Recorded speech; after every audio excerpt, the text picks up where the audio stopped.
It's in a book, a reading rainbow. I can go anywhere. Friends to know and ways to grow. A reading rainbow. Take a look, it's in a book, a reading rainbow. All right, welcome back, folks. In the two videos for this week, we're going to cover three different opponents of structuralism. So we start with 5.Geertz and his famous anthropological theory that we're going to call Interpretivism. And that was from the late 60s and the early 70s, and 5.Geertz stayed famous for many decades after that. Then in the next video, we're going to cover Bourdieu and Douglas, also taking aim at structuralism. But because they came at about the same time as Geertz or slightly after Geertz, they're taking aim at him too. So we're going to see a real multi-sided debate occurring here. Many people attacking structuralism and then some folks attacking Geertz as well. So to start us off, what are the problems with structuralism that people identified? Well, I'm going to talk about three of them. First, we don't actually experience the world in terms of Levi-Strauss's binaries. So people started to say, especially in the 70s. So take that example of quick and lazy that I use in the other lectures. They do seem to oppose each other, true, but we might also think that another opposite of quick is slow. Or we might actually think that an opposite of quick is fast. If by that word we mean that someone is quick if they can start running in the blink of an eye, and fast if they can reach sort of an incredible top-end speed. And we could say that another opposite of lazy is motivated. If we had a theory of motivation that said a lack of motivation is laziness. Or we might say that another opposite of lazy is frenetic, someone who's just always in motion, seemingly randomly. And though we think of lazy as bad in general, we might also look at the frenetic person and we might say to them, like, look, do less, okay? Calm down, chill, have a lazy Sunday afternoon. So all of a sudden, the connotation of the words are changing depending upon the context in which they're used. Structuralism doesn't leave much room for these contextual subtleties, the multiple different meanings of words, the way that many words might oppose each other partially, agree with each other partially, and so on and so forth. And building that up a little bit, people started to say it also leaves very little room for historical context. There's very little room for a story of how a culture changes, in part by its words changing as well. I mean, it's pretty easy to think about if you think about me speaking to my college peers saying, yo, that's sick. No way they would have interpreted that as a good thing.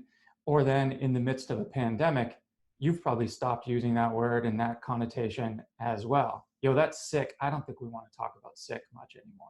Okay, a second and related critique is that structuralism seems to leave very little room for human agency.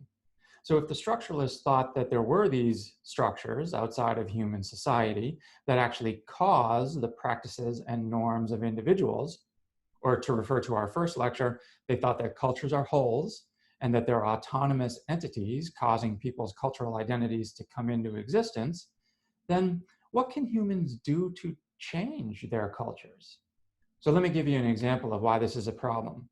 If we thought that it was a very American thing to do to eat a hamburger, let's say, but an American in our own class refused to do so, in fact, they became a vegetarian or a vegan, a structuralist would not say that they had somehow escaped Americanism or that they had somehow changed the structure of meanings within their culture. No, because their embrace of vegetarianism or veganism would itself only have meaning within their culture. So what their peers perceived as the meaning of their vegetarianism or rejecting the meat eaters around them, they would perceive as a statement on Americanism itself.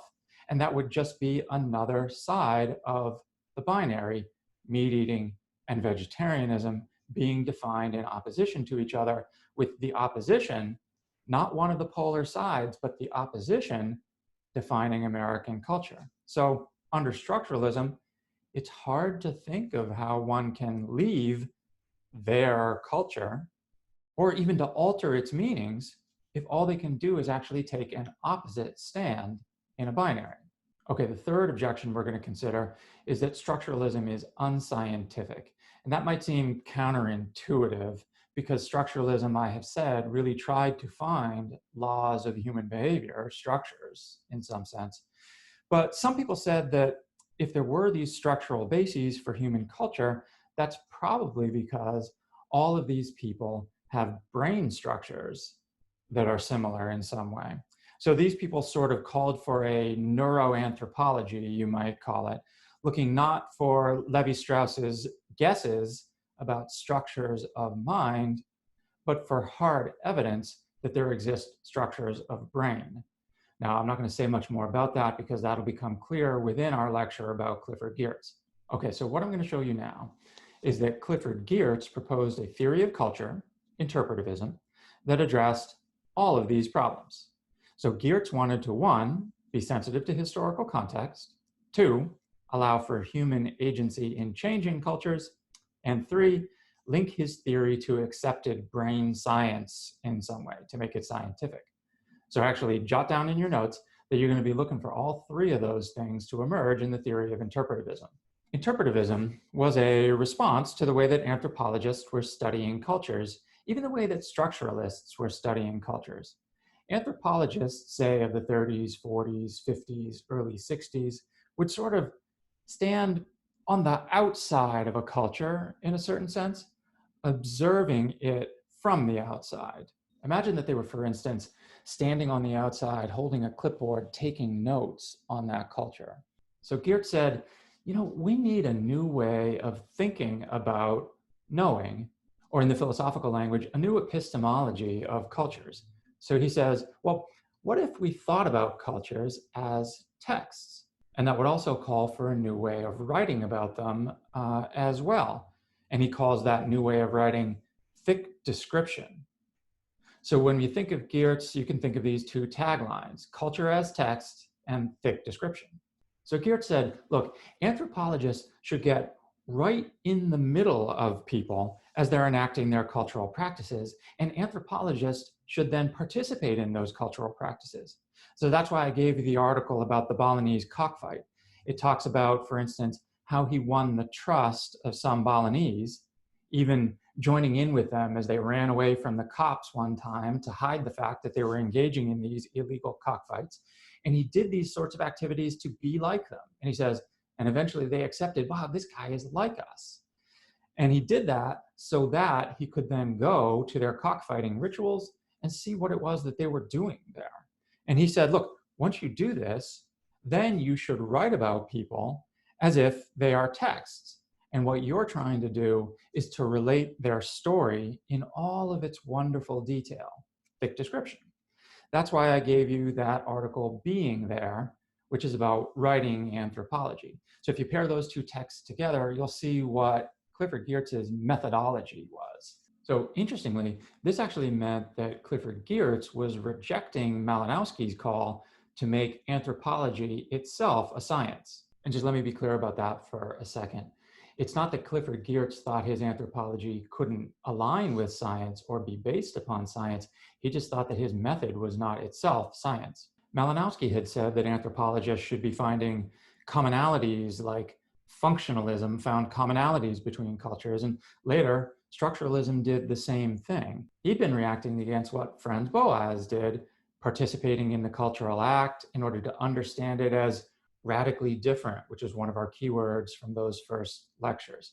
So Geertz says, look, it's really hard to be an anthropologist and to look at all of this difference all across the world and to come away from it thinking, like functionalists and structuralists did, that there are some sort of immutable laws which find something common within all of this difference. He said that by studying man in the context of all of the diverse cultures that man has created, what you come away thinking, what you discover, he says on page 2, is that what man is may be so entangled with where he is, who he is, and what he believes, that it is inseparable from them. So think of this as contextualism, a return to Franz Boas in at least this part of Geertz's anthropology. You can think of this also as the rejection of the idea that a culture is an autonomous entity, because he says here they are inseparable from the people who make them up. So Geertz asserts in the article you read that there is no uniform human nature. He says that the only thing that man really is an unfinished animal. So he says this on page 12. We are, in sum, incomplete or unfinished animals who complete or finish ourselves through culture, and not through culture in general, but through highly particular forms of it. Okay, so here's our puzzle for this lecture. We want to figure out what that quote means. Well, one thing to know about it is that Geertz is reacting against what he calls the Enlightenment view of man, the view of man as one thing. And Enlightenment thinkers did tend to argue that man is one thing everywhere, governed always by immutable causal laws. So while he might put on different cultural clothing in different times and different places, underneath the clothes, which might actually just simply be obscuring the basic facts about him, man is one animal, having the same motivations and so on and so forth. Thomas Jefferson, for instance, believed Jean-Jacques Rousseau and John Locke, who we're actually going to read for next week, when they claimed that they could reason their way to a story about man in his untarnished natural state. Just by sitting there in their studies, they could reason to a story of man's natural state. So his real nature was accessible to their minds alone, which in a sense means man's real nature is just what is in his mind, his reason. Okay, so crazy aside here, the Enlightenment figures, some of them were obsessed with orangutans because they had heard, and it had been passed around Europe, this idea that these were the wild men of Borneo. In the local Malay language that was spoken on Borneo at the time, orang utan meant something like wild man. Translated then into European languages, they thought that when people were talking in their travel logs about orangutans, they were talking about wild men. And they thought, oh my God, if we could go there to actually study these people, we'd see man in his natural state. Rousseau actually mentions that briefly at one point in one of his writings. Locke didn't, but many of the Enlightenment figures were obsessed with this idea. So Geertz responds to the Enlightenment view of man on page 2. He says that modern anthropology is firm in the conviction that men unmodified by the customs of particular places do not, in fact, exist, have never existed, and most important, could not, in the very nature of the case, exist. The Enlightenment hypothesis, he says on page 3, is that people of other cultures are just the same as us in some way, but with some peculiar, but really incidental customs we do not happen to have gone in for. And he uses there the analogy of clothes that I used just a moment ago. Americans tend to like a version of this story in which others are just as much individuals as we are, or at least they desperately yearn to be individuals like we are, but they happen to have other ways of doing things within their own cultures. But the study of cultures across the globe has convinced a lot of people, like Geertz, that outside of Western culture, people don't really think of themselves, don't want to think of themselves as individuals, and that they don't think that the individual is the source of value in the world. They say that idea of individualism is just a product of Western culture, maybe particularly a product of Protestant Christian culture. So anthropologists, Geertz says, have studied and rejected the Enlightenment view, the one of the past and the one of the present, like an American one, that there is some universal human nature.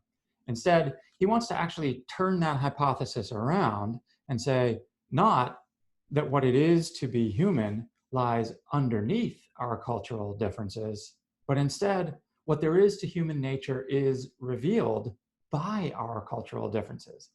When you look around the world and you see that human beings everywhere make culture for themselves and have very specific, non-comparable content to that culture, you realize that what man is a culture maker. So here's where human agency enters his story.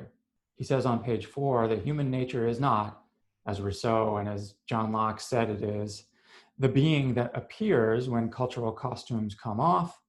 Instead, he is the transfigured animal that appears in all of his glory and all of his meaningfulness when the costumes go on.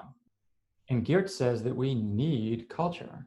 To understand this, let's think for a second about his control mechanism theory of culture. That answers his desire for a more scientific anthropology. For him, the norms and the practices of culture give us guidelines to govern our lives by. Without them, we're like computers sitting without a program to run. We're capable of processing, that's for sure, but we sit dormant on a desk waiting to be assigned some task. So Geertz explains this view on page 8, where he talks about something we covered when we looked at our TikTok clips. He says that culture isn't just a set of practices, customs, habits, some dance or whatever. Instead, culture is the plans, recipes, rules, instructions, what computer engineers call programs for the governing of behavior. Think about food, for instance.